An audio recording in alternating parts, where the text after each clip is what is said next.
Hello friends, here we have prepared this heat chamber to kill the coronavirus from the exhaled air of the patient inside the operation theatre. It will come inside this heat chamber and the temperature of 75 to 80 degree will definitely kill this virus. The virus free air will come out from this tube.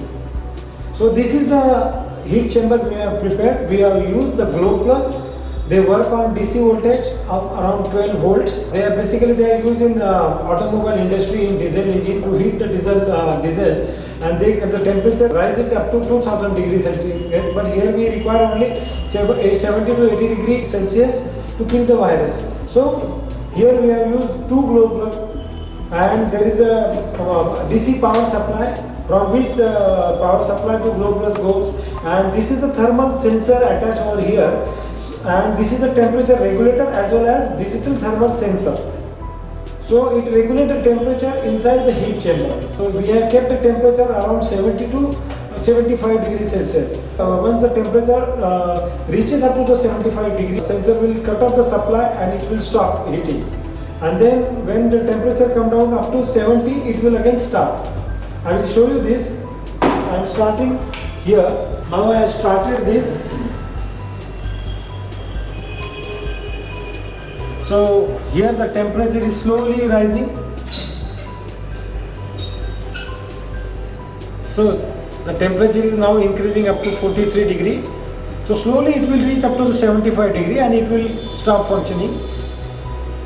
Once the desired temperature in the heat chamber will attain, the digital thermal regulator will cut off the supply and it will stop overheating and the glow plug supply will be cut off. One glow plug takes electricity of 50 to 60 watt. So almost 100 to 120 watt of the electricity will be required for this heating of the glow plug. So it is much economical compared to heating plate using this coil and all.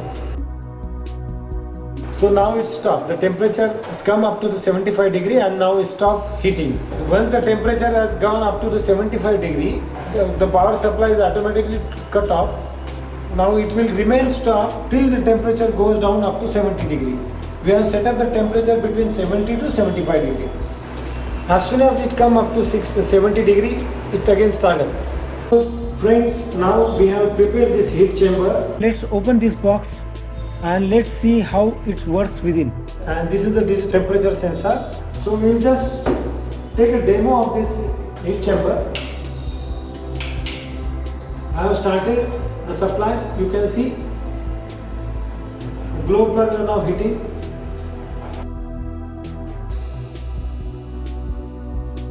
So you can see the glow plug now heating and the temperature is now increasing. It will come up to 75 degree and once this temperature of 75 degree reaches, then this digital controller will cut off the supply to the glow plug and glow plug will stop functioning. And when temperature will come down up to 70 degree, again this controller will start the supply to the glow plug and again the glow plug will start heating. So this is how this heat chamber is now working. Our test is now successful. Now we are going to close this box and we are going to put some adhesive so that this box will become airtight. So the air will not come out from this box. So we are going to put some aerolite or some rubber solution so that this inner box will become seal-proof. So there will not be any chance of air leak from this metal box.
temperature sensor is now sensing the temperature inside the box. Once it will go up to 75, we have set it up to 75. Yes.